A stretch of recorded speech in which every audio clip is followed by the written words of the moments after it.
Buenos días a todos. Es para mí un privilegio estar de vuelta aquí. Creo que fue hace 3 años la última vez que estuve predicando y bueno, también hace 5 del retiro, si no recuerdo mal. Entonces siempre es un placer ver caras conocidas también y compañeros en la obra. Estamos en una temporada que vienen siendo los domingos de Adviento, donde en la cultura cristiana recordamos lo que viene siendo la venida del Mesías. Y pensando en ello, estaba, después de recibir la invitación de Ricard para venir a predicar, estuve pensando en compartir acerca del Salmo 72, que es un salmo que habla acerca del rey, el rey Mesías que vendrá. Y siempre es bueno poner el libro en su contexto, ¿sí? Si se fijan, el Salmo 72 está dirigido para Salomón. Vemos al final del verso 20, si pueden ver en sus Biblias, que se menciona lo siguiente: aquí terminan las oraciones de David, hijo de Isaí. Y es muy posible que este apartado de los Salmos contenga oraciones principalmente de David. Vemos que el libro de los Salmos no solamente es un libro de alabanza, aunque contiene realmente bastante alabanza. Es un libro también que tiene a veces recapitulación histórica de los eventos que hizo Dios, sobre todo en el Éxodo. Y es un libro que a veces puede resultar complejo. Realmente el libro de los Salmos es un compendio de 5 libros. Está dividido el libro de los Salmos en 5 apartados. Y así como Moisés nos entrega los 5 libros de la ley, vemos que David nos entrega 5 libros, que es una adoración y una respuesta a la ley del Señor. Martín Lutero decía que este libro es una pequeña Biblia. Juan Calvino decía que es una anatomía de todas las partes del alma. Y vemos que curiosamente los 5 libros, cada apartado de los 5 libros termina con una doxología, un cántico de alabanza. Si se fijan en sus Biblias, en el Salmo 73, justo antes de empezar el Salmo 73, aparece el libro 3. Y el primer libro es el Salmo 1 al 41, el 2, 42 al 72, el 3 del 73 al 89, el 4 del 90 al 106 y el 5 del 107 al 150. Y cada vez que acabamos una sección, termina con una doxología. Palabras de gloria, ¿sí? Si se fijan en este salmo, vemos que acaba realmente, justo antes del epílogo, versos 18 y 19. Bendito Jehová Dios, el Dios de Israel, el único que hace maravillas. Bendito su nombre, glorioso para siempre, y toda la tierra sea llena de su gloria. Amén y amén. Y así cada apartado. Y vemos que aquí David, es muy posible que haya escrito este salmo justo antes de morir. Y es un salmo dedicado para su hijo. Él ya no va a estar. Él ya no va a estar conquistando más territorio. Ya vamos a ver algo justo en la meditación acerca del territorio que había conquistado David. Las promesas de Dios han sido sí y amén en su vida. Y ahora que David va a morir, hace una oración acerca de un rey que vendrá. Y los requisitos, las descripciones y las cualidades que tendrá este rey.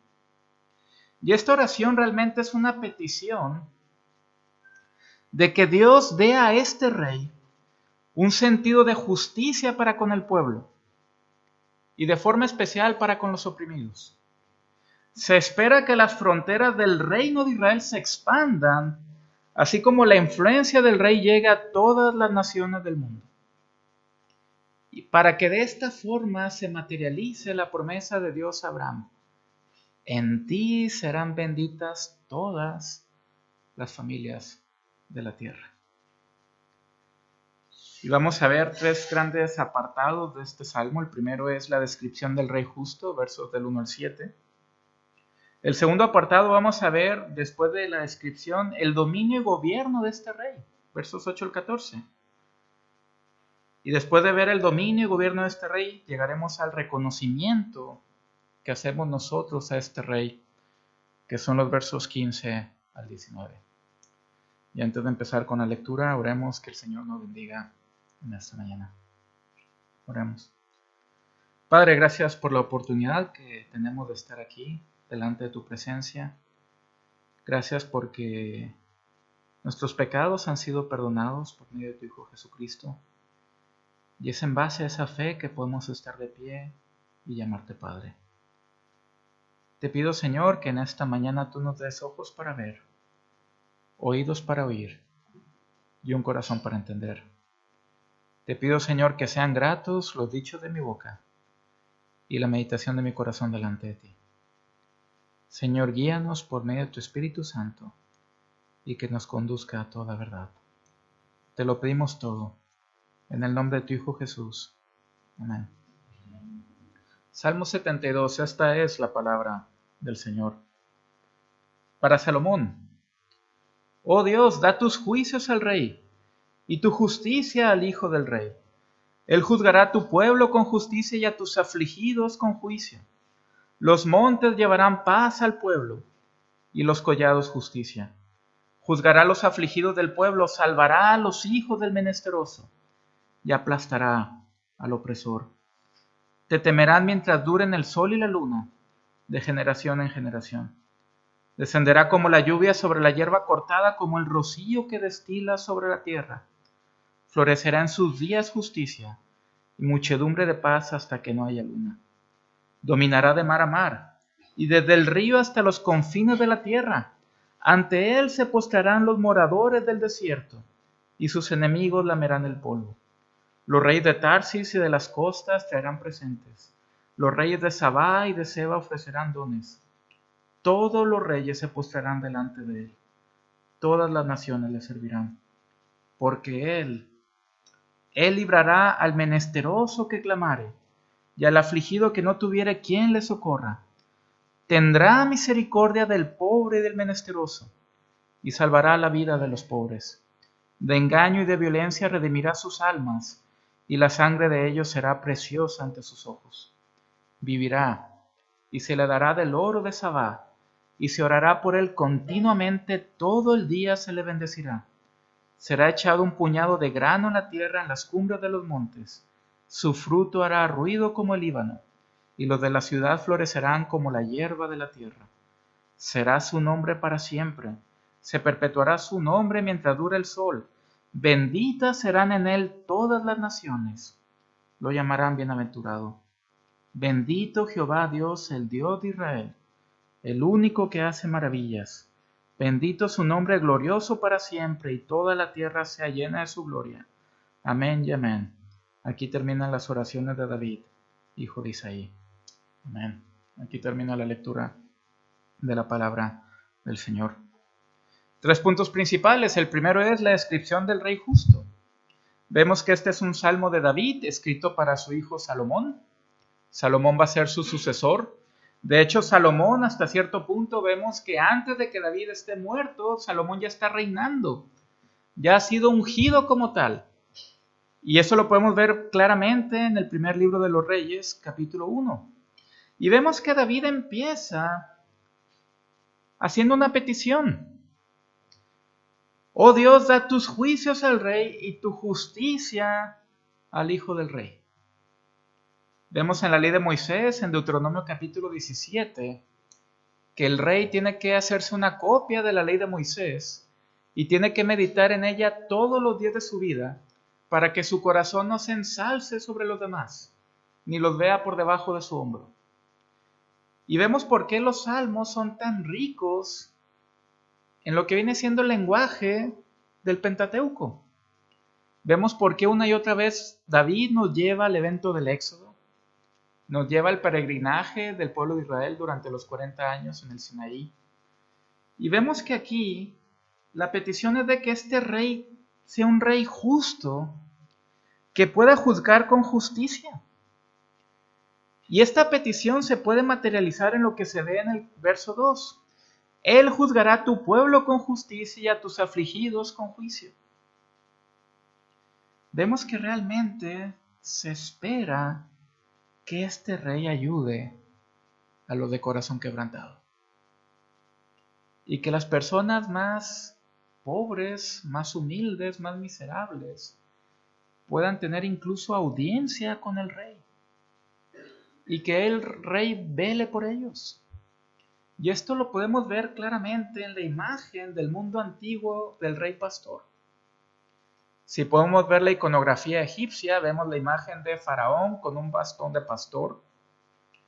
Y en los textos se refleja que Faraón es el pastor de Egipto. Vemos también en lo que viene siendo la literatura babilónica, Nabucodonosor es el gran rey de Babilonia, los reyes asirios también, reina el bastón pastoril. Vemos en la Biblia que, curiosamente, el segundo rey de Israel, David, tiene un oficio antes de ser rey, que era el de ser pastor. Vemos la misma función con Moisés. Y vemos que aquí el rey se espera que sea el rey pastor del pueblo, que cuide los suyos. Y que el resultado de esto pueda verse en los versos 3 al 7. Que la ciudad refleje la justicia. Si los montes llevarán paz al pueblo, los collados justicia. Juzgará a los afligidos del pueblo, salvará a los hijos del menesteroso, aplastará al opresor. Vemos que es alguien que realmente ejerce el derecho, la justicia. Que incluso esto se puede ver en la misma ciudad y en la tranquilidad y paz que esto trae. Por lo tanto, es un rey que va a ser temido mientras duren el sol y la luna de generación en generación. Y si se fijan, ya empezamos a ver un eco de algo importante, que es lo siguiente. Este rey es diferente.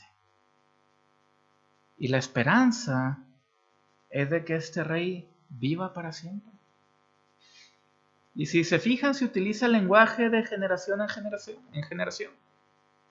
Un lenguaje que vemos desde Génesis capítulo 4, capítulo 5. Vemos que realmente se espera que el reinado de David, como dijo Dios a él, tenga un reinado para siempre, un linaje eterno. Que esta promesa que le hizo Dios a David se materialice en el rey que puede venir. Y vemos que David ya empieza a hacer la petición, empieza a mencionar los resultados. Y que todo esto, verso 6, descenderá como la lluvia sobre la hierba cortada, como el rocío que destila sobre la tierra, florecerá en sus días justicia y muchedumbre de paz hasta que no haya luna. De hecho, el nombre de Salomón significa paz. Y vemos que David fue un hombre que derramó demasiada sangre, que incluso esa es la causa por la cual él no puede construir el templo de Dios. Viene Salomón y la expectativa es de que Salomón venga y que en sus días haya justicia y paz. Y la expectativa está ahí. Pero nosotros conocemos la historia del pueblo de Israel. Y es algo que siempre enseño en la facultad de teología, ¿sí? Siempre que vemos gloria y un evento maravilloso, seguimos leyendo y en los capítulos siguientes vemos un gran fiasco. Y este Salomón, que es el hombre más sabio, que tiene todo, hace que el reino se divida. Y después viene el exilio. Y curiosamente, la palabra que Dios le dio a Moisés también se materializa. Y el pueblo, de forma irónica, será llevado de vuelta al origen de Abraham. Y es impresionante que si nosotros podemos ver en un mapa del Próximo Oriente Antiguo, vemos que Abraham es de Ur de los Caldeos, cerca de Babilonia. Sube a Harán, que es Asiria. Después baja a Canaán. Llegamos al capítulo 12 de Génesis y por hambre, Abraham va a Egipto. Faraón se enamora de Sara y que vemos que Dios castiga a Faraón con grandes plagas. Y empezamos a ver esto y nos empieza a sonar bastante familiar.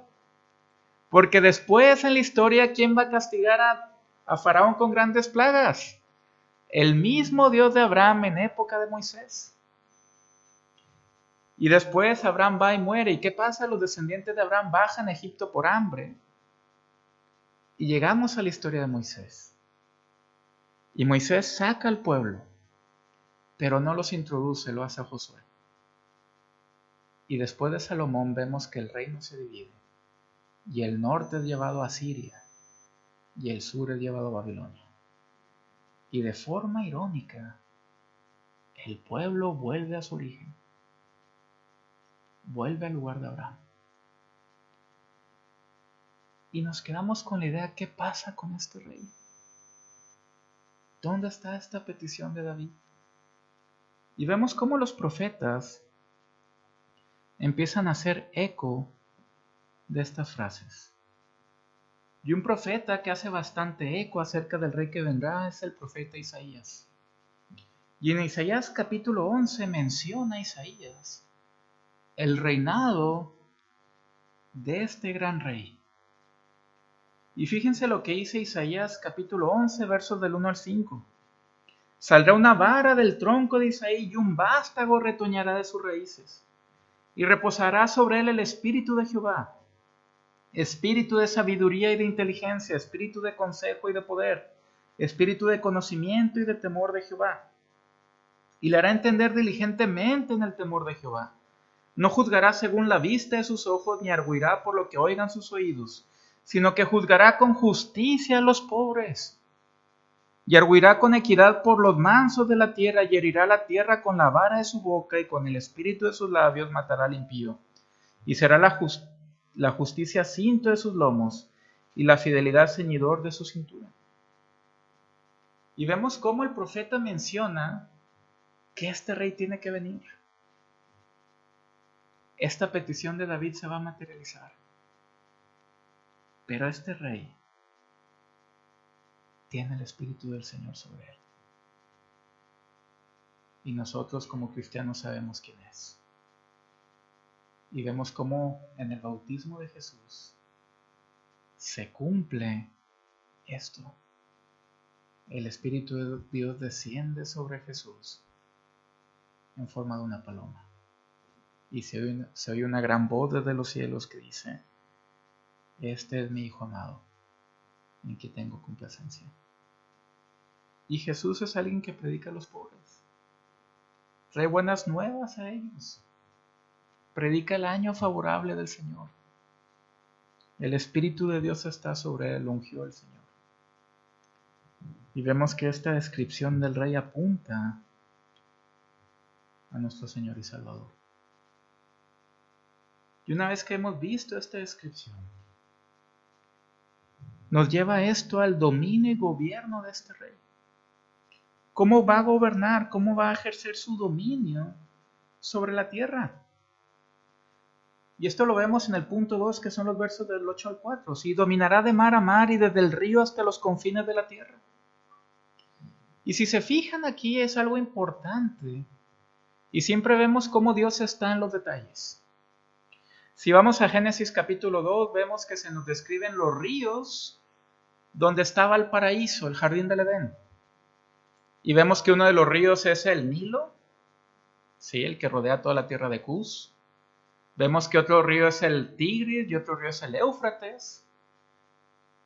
Y si vemos en un mapa, desde el Nilo hasta el Éufrates, que es lo que está justo en medio, la tierra prometida.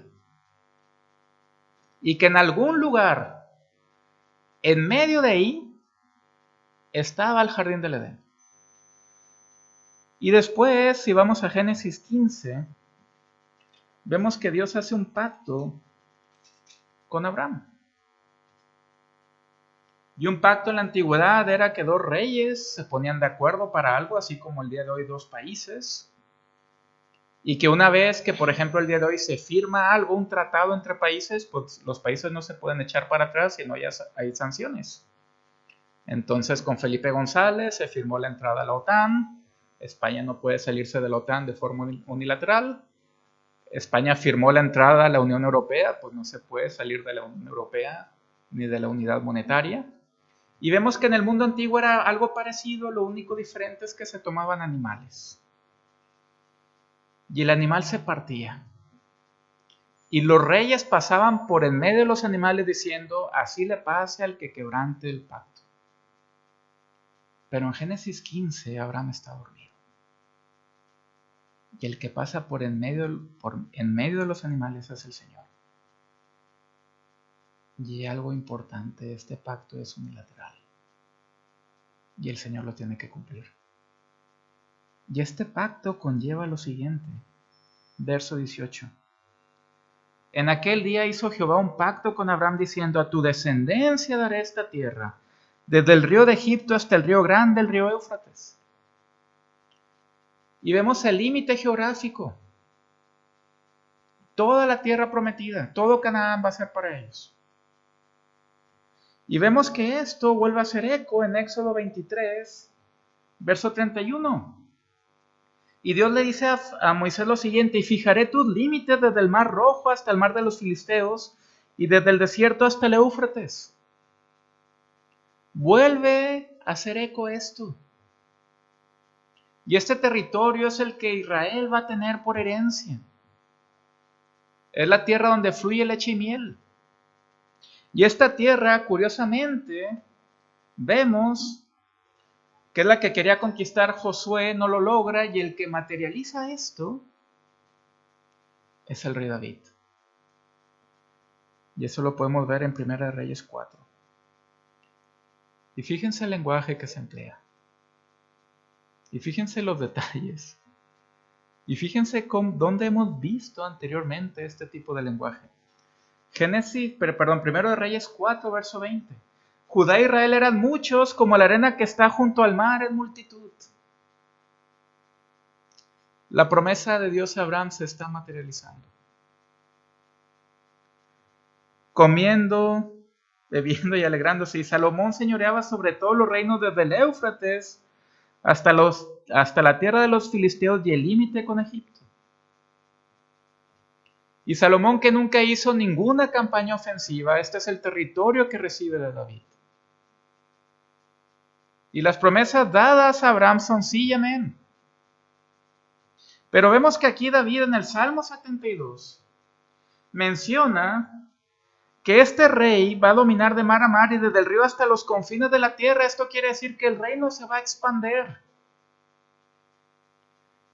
Y va a ser un reino que va a llevar todo el globo terráqueo, todo el orbe, todo el mundo. Se va a expander el reino. ¿Sí? Y no solamente vemos que el reino, la idea es que se expanda, que vaya más allá de los límites geográficos que vimos en Génesis, sino que ante este rey se van a postrar todos los moradores del desierto. Toda rodilla se va a doblar ante él. Y sus enemigos lamerán el polvo. Y vemos esta cuestión.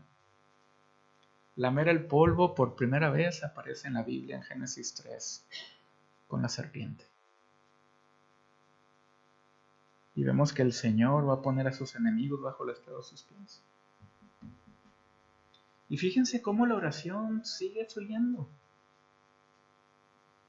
Sigue llevándonos a eventos históricos importantes. Pasado, presente y futuro. Y hemos visto cómo con Salomón todo esto se viene para abajo por su desobediencia. Sin embargo, vemos cómo los profetas vuelven a hacer eco. Y esta cuestión del dominio, sobre todo, vuelve a aparecer en el profeta Zacarías. Y Zacarías capítulo 9, versos 9 y 10 dice lo siguiente. Alégrate mucho, hija de Sión, da voces de júbilo, hija de Jerusalén. He aquí tu rey vendrá a ti, justo y salvador, humilde y cabalgando sobre un asno, sobre un pollino, hijo de asna. Y de Efraín destruiré los carros y los caballos de Jerusalén, y los arcos de guerra serán quebrados. Y este rey hablará paz a las naciones, y su señorío será de mar a mar y desde el río hasta los fines de la tierra. Y volvemos a ver que este salmo es un salmo mesiánico. Nos lleva a ver la historia de Jesús. Y Jesús se está mostrando. Y Jesús es este gran rey que va a ejercer un dominio para siempre. Incluso si se fijan, sigue mostrando los versos 12 y 14 algo importante. Es muy interesante que este salmo siempre se refiere a los afligidos, que este rey va a cuidar a los afligidos, a los menesterosos, a los oprimidos, a las personas que realmente no tienen absolutamente nada, que no pueden valerse por sí mismos, que no se pueden defender. Y esto lo podemos ver, por ejemplo, en el verso 2. Juzgará tu pueblo a los afligidos con juicio. Verso 4. Juzgará a los afligidos del pueblo, salvará a los hijos del menesteroso, aplastará al opresor. Y volvemos al verso 12. Y es la tercera vez en el Salmo que se menciona lo mismo, ¿sí?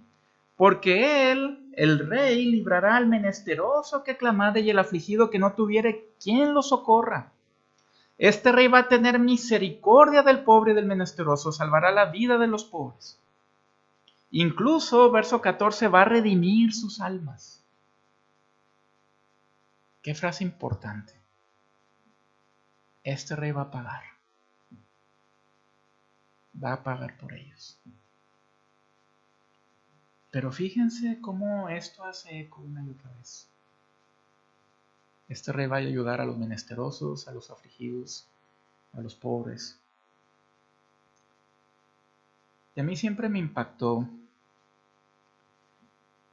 desde que era pequeño, sobre todo la vida de los ciegos. Mi madre es profesora de ciegos. Ella tiene educación especial y desde pequeño me llevaba al colegio.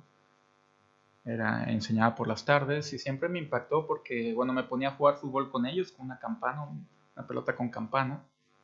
Veía cómo les enseñaba a leer. Curiosamente, llevaba evangelios en braille. Entonces, los niños aprendían sobre todo Biblia. Y siempre he tenido bastante compasión hacia ese colectivo porque desde pequeño he visto esto, ¿sí? Y pensando en este salmo, y pensando en lo que el rey va a hacer, lo que este hijo de David iba a hacer,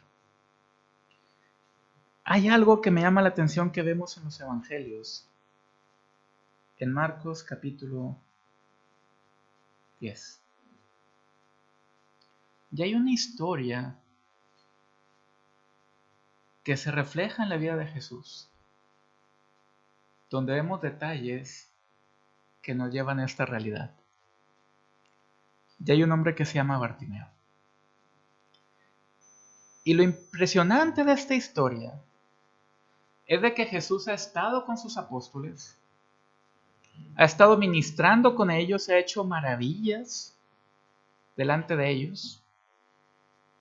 Y hasta ese momento nadie se ha enterado. Pero fíjense cómo esto que vamos a leer tiene conexión con el Salmo 72. Fíjense la narrativa en Marcos 10 a partir del verso 46. Entonces vinieron a Jericó, y al salir de Jericó, fíjense, es una ciudad importante, es la primera que conquista Josué. Sí, Josué repite los mismos milagros que Moisés, cruza un lugar que tiene agua, da la ley al pueblo. Es impresionante la similitud entre Josué y Moisés. Y justo en esa ciudad, la primera que conquistan, es donde pasa el evento, ¿sí? Y al salir de Jericó, él y sus discípulos de una gran multitud, Bartimeo, el ciego, hijo de Timeo, estaba sentado junto al camino mendigando. Si el día de hoy lo pasan mal las personas invidentes, imagínense en el mundo antiguo. Es un mendigo, es alguien menesteroso, alguien afligido. Y oyendo que era Jesús Nazareno, alguien que no ve, empieza a gritar, a dar voces y a decir: Jesús, Rey, Jesús, Hijo de David, ten misericordia de mí. Salmo 72. ¿El Rey puede mostrar misericordia? El Rey tiene que mostrar misericordia. 4 veces en el Salmo aparece en la petición de David que este rey va a mostrar misericordia, que este rey va a salvar al afligido, que este rey va a ayudar al menesteroso, al que no tiene absolutamente nada. Y este hombre que no ve, que no tiene absolutamente nada, está diciendo algo que ni siquiera los discípulos de Jesús han dicho. Está confesando a Jesús como hijo de David y pide misericordia. Y vemos que a pesar de que le reprenden para que calle, él clama mucho más diciendo: Hijo de David, ten misericordia de mí. El pasaje paralelo en Mateo dice que Jesús se conmovió. Y vemos cómo Jesús realmente se compadece, porque Él es este gran rey que tiene la función de hacer misericordia. Hay un libro que tiene 2 versiones. Uno se llama La resurrección del Hijo de Dios, que son más de 800 páginas, y este mismo hombre hizo una versión más para el público como nosotros, que podemos leer algo más breve, y se llama Sorprendido por la Esperanza. Y este hombre, Tom Wright, menciona cómo después de que los judíos llegan al exilio, empiezan a tener una gran expectativa, y esta gran expectativa se ve a veces en los comentarios del Talmud o en sus traducciones bíblicas, ¿sí? Y él menciona cómo, por ejemplo, si lee uno la Septuaginta, la traducción griega, o los Targums, las traducciones arameas, se ve como que la venida del Mesías es ya inminente en el exilio. Que venga el Mesías y nos saque de esta opresión. Y algo interesante que podemos ver en el Targum, que son las traducciones que hacen los judíos en Babilonia, en arameo. En el Targum se añade lo siguiente en el verso 1. Oh Dios, da tus juicios al rey y tu justicia al hijo del rey, Mesías. Y vemos cómo este salmo apunta a Cristo y nos lleva a esta realidad. Vemos la descripción de Él como Rey. Vemos el dominio y gobierno. Cómo Jesús realmente va a ayudar a los menesterosos, a los afligidos, a los quebrantados de corazón. Y esto nos lleva al tercer punto. ¿Cuál es nuestra reacción? ¿Cuál es nuestro reconocimiento hacia este Rey que viene, ¿sí? Este Rey que redime nuestras almas. Y vemos que esto aparece en los versos 15 al 19. Este Rey vivirá y se le dará del oro de Sabá, y se orará por él continuamente. Un Rey que desde que es pequeño recibe oro desde su nacimiento. Un Rey por el cual se ora por él continuamente. Y a veces no nos ponemos a pensar, pero es impresionante, ¿no?, lo que aprendemos en el colegio del movimiento de rotación y traslación de la Tierra. Y que mientras nosotros estamos ahora en el culto, hay gente en Latinoamérica que tiene 7 horas menos en el uso horario. Y si vemos esto, no pasa un solo minuto en el mundo donde el nombre de Jesús no sea alabado y mencionado por los suyos. Y es impresionante la obra misionera. Y no pasa un solo minuto donde no se ore por Jesús continuamente. Todo el día se le bendecirá. Todo el día. Verso 16, será echado un puñado de grano en la tierra, en las cumbres de los montes, su fruto hará ruido como el Líbano. La imagen de la semilla de mostaza, que da fruto, ¿sí?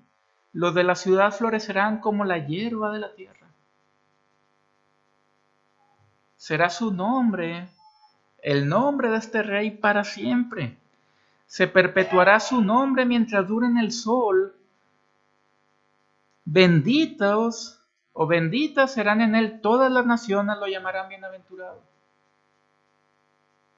Y vemos cómo realmente nosotros, en base a lo que Cristo ha hecho, somos benditos y nosotros lo llamamos a Él bendito. Hay una bendición que aparece en la Biblia que está en Números capítulo 6.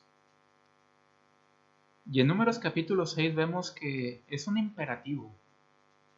Que Dios le dice a Aarón, así vas a bendecir al pueblo, no es una recomendación. Así vas a bendecir a la congregación de Israel. Y yo vengo de una iglesia donde por tradición tenemos, por estatutos, que el pastor justo cuando se acaba el culto tiene que alzar las manos y bendecir al pueblo.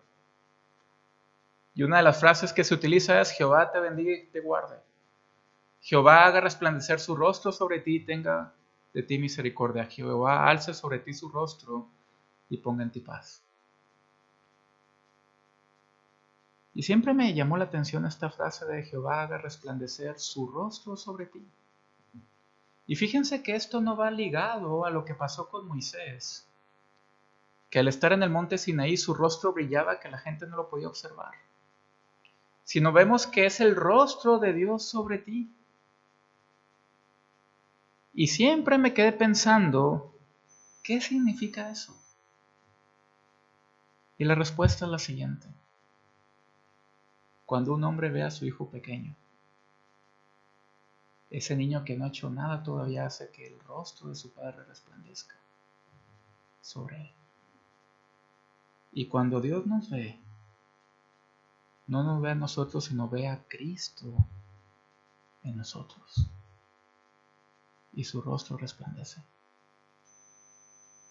Y hay algo importante que hemos perdido como iglesia, que es la idea de la alegría del Señor. La estética. El gozo del Señor es mi fortaleza. ¿Sí? Jehová cantará con alegría, se regocijará de amor sobre ti, Sofonías 3:17.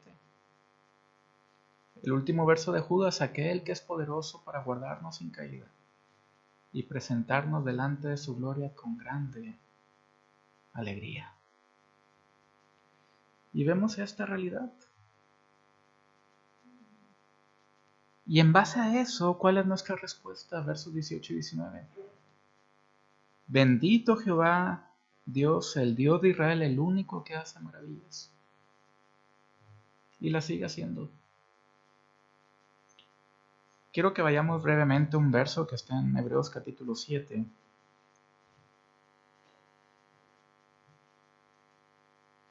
Porque también a veces como iglesia hemos perdido la importancia de la ascensión.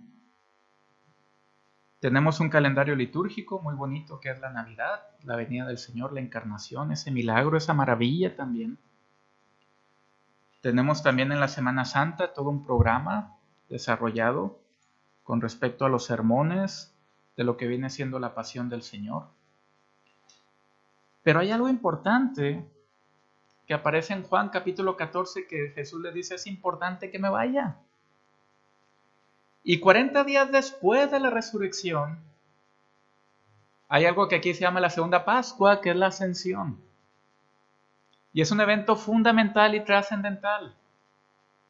Porque vemos que Jesús sigue construyendo esos cielos nuevos y tierra nueva. Pero es importante también, y si vamos a Hebreos capítulo 7, vemos lo siguiente. Que Jesús es hecho, verso 22, es hecho fiador de un mejor pacto. Y aquí el autor nos está presentando a Jesús superior a los sacerdotes, superior su sacerdocio al sacerdocio de Aarón.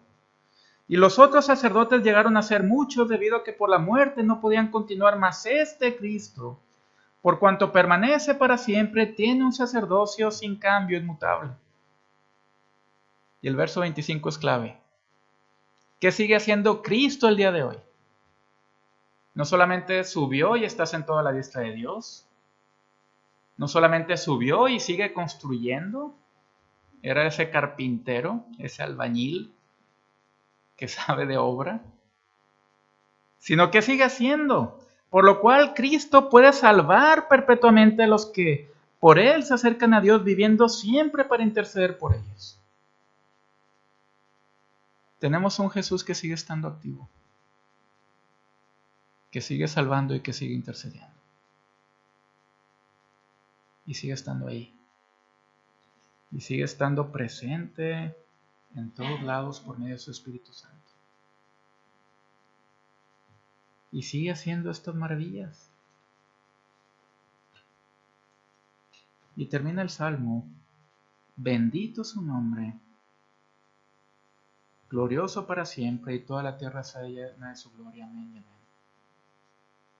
Y vemos esta realidad. Su nombre es bendito, toda la tierra será llena de su gloria. ¿Y cuál es nuestra respuesta? David, en el Salmo 116, empieza a reflexionar acerca de su vida. Y David hace una pregunta: ¿qué pagaré al Señor por todos sus beneficios para conmigo? Y conocemos su vida y cómo el Señor fue fiel. A pesar de que estuvo a punto de morir, no teme su corazón, porque Él está con él. A pesar de que lo buscaban, fue perseguido y asolado, no teme su corazón.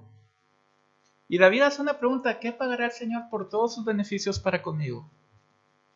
Y David responde: tomaré la copa de la salvación e invocaré el nombre del Señor.